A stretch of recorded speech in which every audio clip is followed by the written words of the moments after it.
मेरठ को क्रांति धरा कहा जाता है। 1857 की क्रांति यहीं से शुरू हुई थी और कल 15 अगस्त था। 16 अगस्त को एक बड़ा जनसैलाब मेरठ की सड़कों पर देखने को मिला है। पूरा बाजार बंद है। आईएमए और बार एसोसिएशन का अध्यक्ष है। समाज के जितने भी व्यापार संघ हैं वो सब इस बंद में साथ हैं और बहुत बड़ा जनसैलाब जो बांग्लादेशी हिंदू हैं उनके संरक्षण की मांग को लेकर सड़कों पर उतरा है। बहुत सारे जो नेता हैं व्यापार मंडल से जुड़े हुए मेरे साथ हैं। अजय गुप्ता जी, सर आज का ये जो बंद है क्या कहना चाहते हैं, क्या डिमांड है?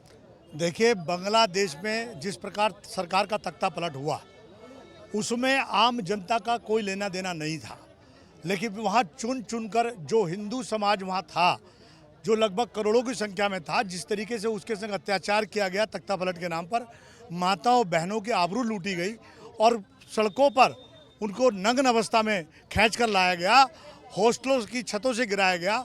उससे पूरे विश्व के हिंदुओं में एक रोष था और ख़ास तौर से हिंदुस्तान के हमारे हिंदू भाइयों में बहुत रोष था और उसी को लेकर आज ये शांति मार्च, एकता मार्च हिंदुओं का हमने निकाल का प्रयास किया। और मैं बधाई देना चाहता हूँ पूरे मेरठ के हिंदू समाज को, सनातनी परिवारों को, कि उन्होंने अपना पूर्ण सहयोग उसमें देकर अपनी शक्ति को एक बार पुनः जागृत करने का काम किया है। और जैसा कि 1857 की क्रांति में देश की आज़ादी का बुगुल यहाँ से बजा था, इस क्रांतिकारी भूमि ने हिंदुओं की रक्षा का संकल्प लेने का काम, उसी क्रांति को एक बार पुनः जन्म दिया है। मेरठ के तमाम सनातनी परिवारों को मैं धन्यवाद देना चाहता हूँ। सभी व्यापारी बंधुओं को धन्यवाद देना चाहता हूँ कि उन्होंने संयुक्त व्यापार संघ के अध्यक्ष के नाते मैंने आह्वान किया था, उन्होंने पूर्ण समर्थन और सहयोग 1 बजे तक का दिया है। मैं उनका भी आभार व्यक्त करना चाहता हूँ। आपने कहा कि शांति मार्च है, बहुत जगह आक्रोश मार्च भी लिखा हुआ देखा गया, तो ये जो आक्रोश है इसमें सरकार से आप क्या कहना चाहते हैं जिससे कि बांग्लादेशी हिंदुओं को संरक्षण मिले? देखिए, निश्चित तौर पे केंद्र सरकार को और प्रदेश की सरकारों को इस पर अपना बयान भी देना चाहिए था और केंद्र सरकार को खास तौर पे, जब और देशों में यूक्रेन और इजराइल के युद्ध में जब माननीय प्रधानमंत्री जी हस्तक्षेप करते हैं और वहाँ के हिंदुओं को बचाने का काम करते हैं, तो ऐसा क्या कारण था कि यहाँ के हिंदुओं के लिए हमारी सरकार ने कोई बहुत मजबूत प्रयास नहीं किया। इन्हीं सब मांगों को लेकर माननीय प्रधानमंत्री जी के नाम ज्ञापन हम लोगों ने दिया है और उनसे मांग की है कि पूरे विश्व भर में कहीं भी हिंदू है उसकी सुरक्षा की गारंटी और उनको न्याय दिलाने का काम भारत सरकार करे। दीपक जी, जो प्रधानमंत्री रही वहाँ की शेख हसीना, उनको भारत में संरक्षण मिला, उनको शरण दी गई, आप इसको किस तरीके से देखते हैं और वहाँ का जो हिंदू है उसकी सिक्योरिटी कैसे सुनिश्चित की जाए? देखिए, हमारी सनातन धर्म की परंपरा रही है, हमने हमेशा लोगों को शरण दी है और मैं सिर्फ आपके माध्यम से इतना कहना चाहता हूं कि हिंसक नहीं है हिंदू। हिंदू शांति को मानता है, कानून को मानता है, लेकिन कमज़ोर और कायर नहीं है। आज उसी दर्द को लेकर मान लीजिए इस महायज्ञ में मुझे और भाई साहब को यज्ञ में हिस्सा लेने का सौभाग्य मिला, लेकिन आज हिंदू समाज ने ये संदेश दिया है कि हिंदू कायरता पे नहीं है। अगर हिंदू को छेड़ा जाएगा तो हिंदू सड़कों पे उतरेगा, शांति मार्च करेगा, लेकिन आप उसको उकसाएं ना। जितने कट्टरपंथी हैं उनको भी संदेश है कि हम कानून को मानते हैं, देश के कानून में विश्वास करते हैं। आज यहाँ पर ज्ञापन के माध्यम से प्रधानमंत्री जी से अपील की गई है कि बांग्लादेश में हो रहे अल्पसंख्यक हिंदुओं के ऊपर जो अत्याचार है उनको तुरंत सुरक्षा दी जाए, उनको न्याय दिया जाए।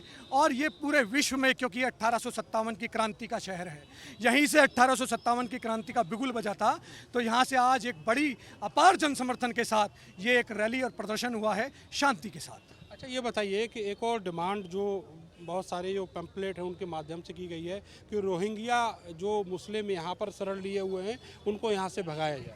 देखिए, ये सरकार का विषय है और इसमें कोई शक नहीं है, पहला अधिकार इस देश के रहने वाले नागरिकों का, सनातनियों का है और सरकार इस बात को देखे, सरकार प्रतिबद्ध है। कल मोदी जी ने भी आश्वस्त किया है कहीं ना कहीं अपने भाषण में, और योगी जी भी इसके ऊपर बांग्लादेश के हिंदुओं की संवेदनाओं के प्रति व्यक्त कर चुके हैं अपने विचार।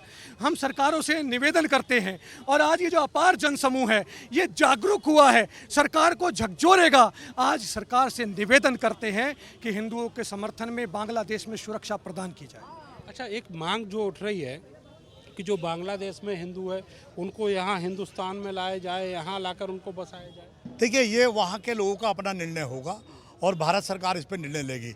लेकिन एक बात मैं और कहना चाहता हूँ, इस आज के शांति मार्च और एकता मार्च से मैं उन तथाकथित सेकुलर राजनीतिक दलों को भी हमने चेतावनी दी है कि जो अन्य समुदाय के नाम पर आगे आते हैं और हिंदू समाज के नाम पर उनका बोल नहीं निकलता है। आज मेरठ के हिंदू ने, सनातनी परिवारों ने एक संदेश उनको भी देने का काम किया, उनको भी चेतावनी देने का काम किया है। कथाकथित सेकुलर इस बात को जान लें कि अब हिंदू किसी सूरत में दबने वाला नहीं है। सुधांशु जी, ये बताइए कि बहुत बड़ा जनसैलाब देखने को मिला, ये जो एक तरीके से शक्ति प्रदर्शन है, सरकार को भी दिखाना था कि इतने लोगों की जो भावनाएं हैं वो जुड़ी हुई हैं, लेकिन इसके बाद का आप क्या इम्पैक्ट देख रहे हैं? सरकार किस तरीके से एक्शन लेगी? जी बिल्कुल, आज जो देखने को मिला है, जो आज आक्रोश फूटा है, इसमें हमारी माताएं, बहनें, बच्चे, आज 10 साल के बच्चे मैं देख रहा था रैली के अंदर, 10-10 साल के 12 साल के छोटे छोटे बच्चों, उनका भी योगदान रहा है। आज हिंदू का पूरा परिवार जाग गया, लोग बाग छतों से उतर उतर कर आ रहे थे आक्रोश रैली में। आज ये जनसैलाब देखने को इससे पता लगा है कि मेरठ के हिंदू बच्चे सब जाग गए। उन्होंने बता दिया है कि अगर हमने छेड़ोगे तो अच्छा नहीं होगा। मेरा सभी से निवेदन है, ज़्यादा से ज़्यादा इस सैलाब को शेयर करें, सोशल मीडिया पे शेयर करें, और आपके चैनल के माध्यम से जहाँ तक भी ये पहुँचे, ये आवाज़ बांग्लादेश में पहुँच जानी चाहिए कि हिंदू जाग चुका है, हिंदू बांग्लादेश भी पहुँच जाएगा। बहुत बहुत शुक्रिया आपका। तो ये बहुत सारे लोग जो यहाँ पर मौजूद हैं और उनका कहना है कि किस तरीके से जो बांग्लादेशी हिंदुओं उनको संरक्षण मिलना चाहिए।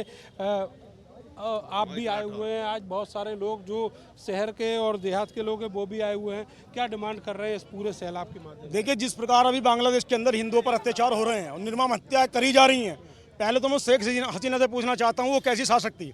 जो वहाँ से शासक जो होता है उसकी जिम्मेदारी होती है देश को संभालना, स्थिति चाहे वो हिंदू मुस्लिम पे हो चाहे किसी पे हो, लेकिन वो इस परिस्थिति में देश को छोड़कर भागी और आके हमारे हिंदुस्तान में शरण मांग रही है। उसको शर्म आनी चाहिए कि पहले तो जाके वहाँ पर जो है उनको समझाती कि भाई आप जो है ये हिंदुत्व है, ये भी हिंदू यहाँ का निवासी है, वो भी यहाँ का नागरिक है, लेकिन वो आज हिंदुस्तान में शरण लेने आई। मैं माननीय प्रधानमंत्री से मांग कर रहा हूँ कि माननीय प्रधानमंत्री जी उसको तत्काल यहाँ से उसके देश वापस भेजो, चाहे वो विश्व में कहीं भी रहे। और दूसरी बात, आज मैं संदेश देना चाहता हूँ आपके माध्यम से पूरे विश्व के सनातनियों को कि आज वक्त वो आ गया है कि आपको सबको एकजुटता का परिचय देना होगा, नहीं तो आने वाले समय में जब ये सेकुलरिज्म के नाम पर जो राजनीति कर रहे हैं, चाहे वो विपक्ष में है चाहे वो विपक्ष में है, जितने भी हैं उनको मुंह तोड़ जवाब दो अपने ही अधिकार से। क्यों? क्योंकि आज हिंदुत्व पर जो है, हिंदुत्व बांग्लादेशी नहीं बहुत और फॉरेन कंट्रियों में भी हिंदुओं पर अत्याचार हो रहे हैं, लेकिन हमारे देश का जो विपक्ष है आज, जिसने विपक्ष हिंदुओं से वोटें ली और हिंदुओं के नाम पर जो है वो नेता बनकर आज विपक्ष में बैठ गए, आज उनकी जबानें नहीं खुल रही हैं। क्यों? क्योंकि उनको जो है हिंदुत्व से मतलब नहीं है, उनको सिर्फ अपनी सत्ता से मतलब है, उनको अपनी कुर्सी से मतलब है।